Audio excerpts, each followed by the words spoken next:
वैरिकोसिल एक बहुत कॉमन सी प्रॉब्लम होती है, खास करके मेल इनफर्टिलिटी में इसका सबसे बड़ा रोल है। और आपको जान के आश्चर्य होगा कि 100 में से 15 लोग, यानी कि कम से कम 15% लोग कहीं न कहीं लाइफ के किसी न किसी स्टेज पे इस दिक्कत से सफ़र करते हैं। सरप्राइजली बात यह है कि ज़्यादातर लोगों को तो मालूम भी नहीं चलता है कि वो वैरिकोसिल से सफ़र कर रहे हैं। और वैरिकोसिल जब कॉम्प्लिकेट होकर ग्रेड 3 और 4 में पहुंचता है, तब ये पूरे साइन और सिम्टम के साथ प्रोवोक्ड होता है। पूरी दुनिया में मेजॉरिटी ऑफ द मेल इस कंप्लेन से सफ़र कर रहे हैं। आज अपने इस वीडियो में केवल मुद्दे की 3-4 बातों के बारे में हम लोग जानेंगे। पहले तो इसके कॉज को जानिए। जब तक कारण आप नहीं जानेंगे तब तक इसका निवारण भी नहीं जानेंगे। सेकंड नंबर पे कॉज के बाद से वो कौन कौन से फैक्टर हैं जिस तरीके से आप इसको विदाउट मेडिकेशन इम्प्रूव कर सकते हैं। और तीसरा जो होगा मेडिसिन का एस्पेक्ट होगा कि होम्योपैथिक मेडिसिन प्रिकॉशनली, ध्यान दीजिएगा, ट्रीटमेंट एस्पेक्ट की हम बात नहीं कर रहे हैं। प्रिकॉशनली वो कौन सी होम्योपैथिक दवाइयाँ हैं जो आपको काफ़ी हद तक बचाए रख सकती हैं तब तक जब तक कि आप किसी अच्छे होम्योपैथिक डॉक्टर के कंसल्टेशन में नहीं चले जाते हैं। लास्ट जो एस्पेक्ट होगा वो सर्जरी का होगा। तो बने रहिए इस वीडियो के लास्ट तक। मैं डॉक्टर अतुल कुमार सिंह, निरामया होम्योपैथिक, अपने इस चैनल में आपका स्वागत करता हूँ। उम्मीद करता हूँ कि जो मैं आपको इन्फॉर्मेशन दे रहा हूँ वो आपको अच्छी लग रही होगी। यदि अच्छी लग रही है तो उसे लाइक करिए। यदि आपने हमारे चैनल को सब्सक्राइब नहीं किया तो ज़रूर सब्सक्राइब करिए और इस मैसेज को बाकी लोगों को भी फॉरवर्ड करिए ताकि बाकी लोग भी इसके एडवांटेज को समझ सकें।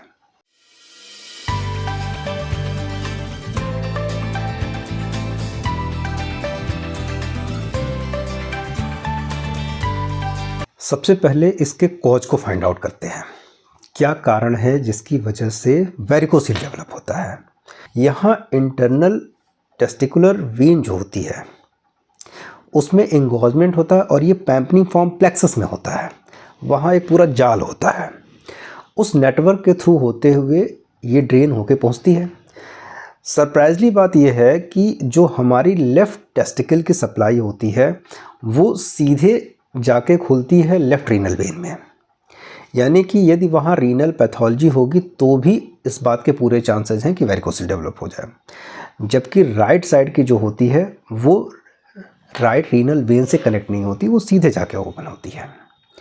ऐसे कंडीशन में ज़्यादातर लोगों को लेफ़्ट साइड में वैरिकोसिल ज़्यादा डेवलप होता है। उसके 3 मेजर कॉज हैं। एक तो उसकी सप्लाई जा रही है लेफ़्ट रीनल वेन में, जहाँ की यदि थोड़ा सा भी इन्वॉल्वमेंट हुआ तो ये वैरिकोसिल के फॉर्म में प्रेसिपिटेट होता है।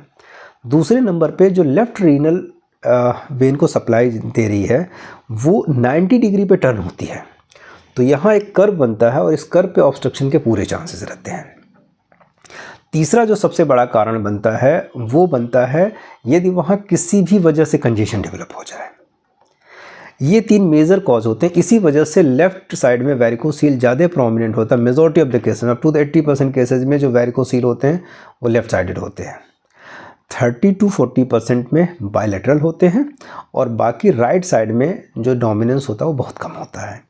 ये मेजर वजह है जिसकी वजह से वैरिकोसिल डेवलप होता है।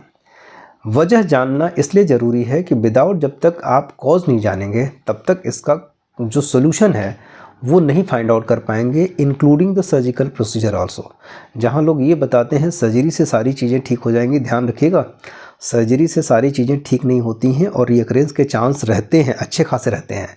So that's why conservative mode of the treatment हमेशा ठीक रहेगा।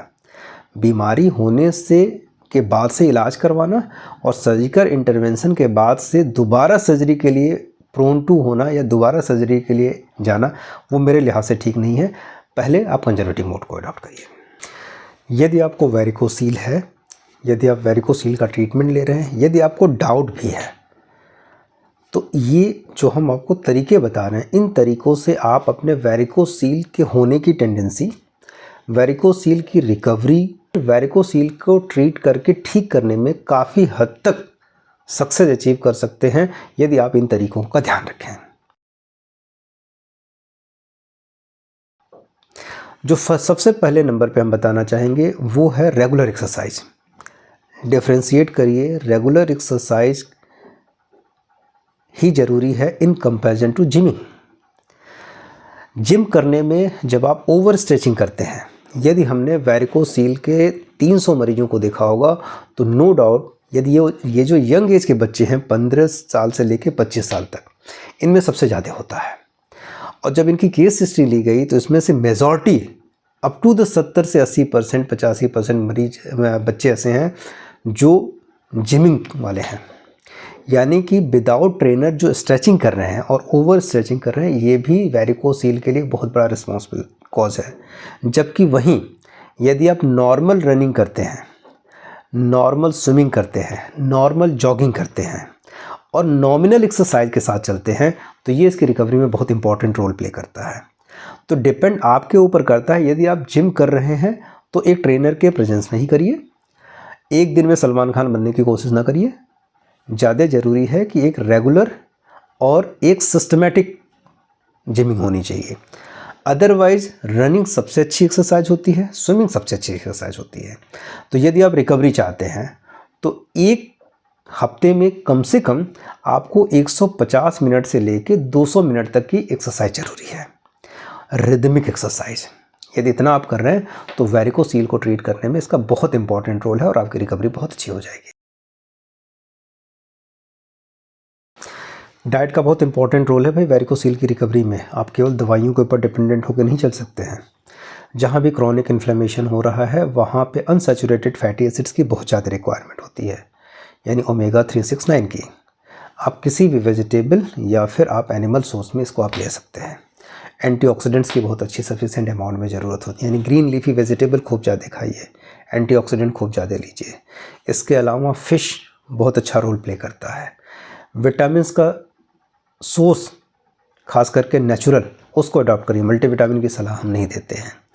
यदि ये चीज़ें आप अपनी लाइफ सबसे अच्छी, यदि आप बेसिक कुछ चीज़ें जानना चाहें, कोकोनट वाटर वेरी न्यूट्रिशियस, आप उसे रेगुलर ले सकते हैं। पॉपकॉर्न ले सकते हैं आप, बहुत अच्छी चीज़ है। इसके अलावा ऑरेंजेस बहुत अच्छा रोल प्ले करते हैं। इसके अलावा आप फ्लैक्स सीड ले सकते हैं, बहुत अच्छी चीज़ है। फिश ले सकते हैं। ये सारी चीज़ें यदि अपनी डाइट में इंक्लूड करें तो नो डाउट ये आपकी रिकवरी को बहुत अच्छा रोल प्ले करता है। एक्सरसाइज के साथ यदि डाइट को रेगुलर मेंटेन करें तो नो डाउट वैरिकोसील की रिकवरी बहुत अच्छी होती है। वेन का काम है पर्टिकुलर ऑर्गन से टॉक्सिक प्रोडक्ट को ड्रेन करके बाहर निकालना। वाटर का इंटेक सबसे इम्पॉर्टेंट रोल प्ले करता है। अपने आप को हाइड्रेट करिए।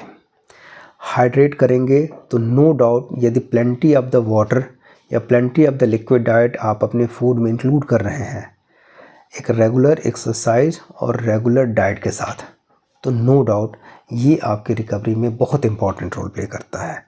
और हाइड्रेशन को मेंटेन करते हुए आपकी जो मेडिसिन का इफेक्ट है वो काफ़ी अच्छा आएगा। सबसे बुरा रोल इसमें स्मोकिंग का होता है।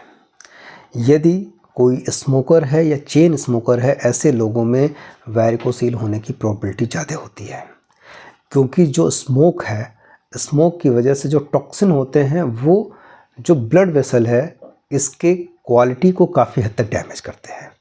और ब्लड वेसल की क्वालिटी जब डैमेज होगी तो नो डाउट इंगॉर्जमेंट के चांसेस या स्टैग्नेशन के चांसेस ज़्यादा बन, वॉल्व भी वीक होने के पूरे चांसेस होते हैं। सो दैट्स वाई यदि आप स्मोकर हैं तो सबसे पहले आप स्मोकिंग छोड़िए, और यदि नहीं है तो कभी भी स्मोकिंग मत करिए, अदरवाइज ये इसको काफ़ी हद तक इफेक्ट करता है। मुद्दे की बात, दवाइयाँ क्या लेंगे। दवाइयों के बारे में हमने ढेर सारे अपने प्रीवियस वीडियोस के बारे में भी बताया, कुछ नॉमिनल दवाइयों के, लेकिन जैसा कि इस वीडियो के स्टार्टिंग में ही मैंने बताया कि ढेर सारे लोगों को तो मालूम ही नहीं चलता उनको वैरिकोसील है, और थोड़ी मोड़ी दिक्कत के साथ वो काम चलाऊ व्यवस्था पे रहते हैं, जबकि ऐसा नहीं है। कम से कम एक डॉक्टर से इन्वेस्टिगेशन ज़रूर होना चाहिए, एक रेडियोलॉजिकल एग्जामिनेशन ज़रूर होना चाहिए। सबसे जो ज़रूरी चीज़ है जिसमें 2 दवाइयाँ आप कॉमन यूज़ में ले सकते हैं, ध्यान रखिएगा इसकी पोटेंसी हम हमेशा लो रखेंगे।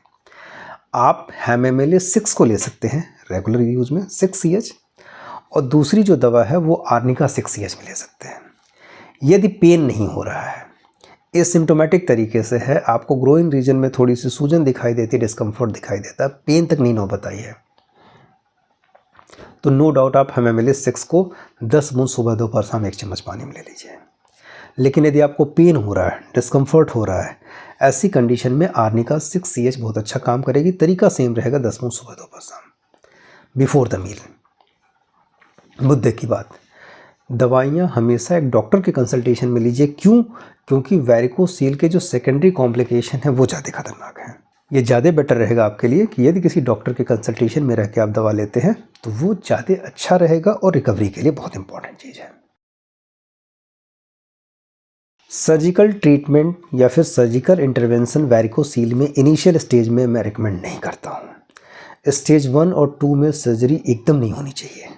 स्टेज 3 तक भी कंजर्वेटिव मोड में पूरा प्रयास होना चाहिए। स्टेज 4 तक सर्जिकल इंटरवेंशन के लिए आप जा सकते हैं, लेकिन यदि आप मैरिड नहीं हैं तो नो डाउट आपको सर्जरी से जिस हद तक आप अवॉइड कर सकते हैं ज़रूर अवॉइड करिए, क्योंकि सर्जरी के मेजर कॉम्प्लिकेशन हैं।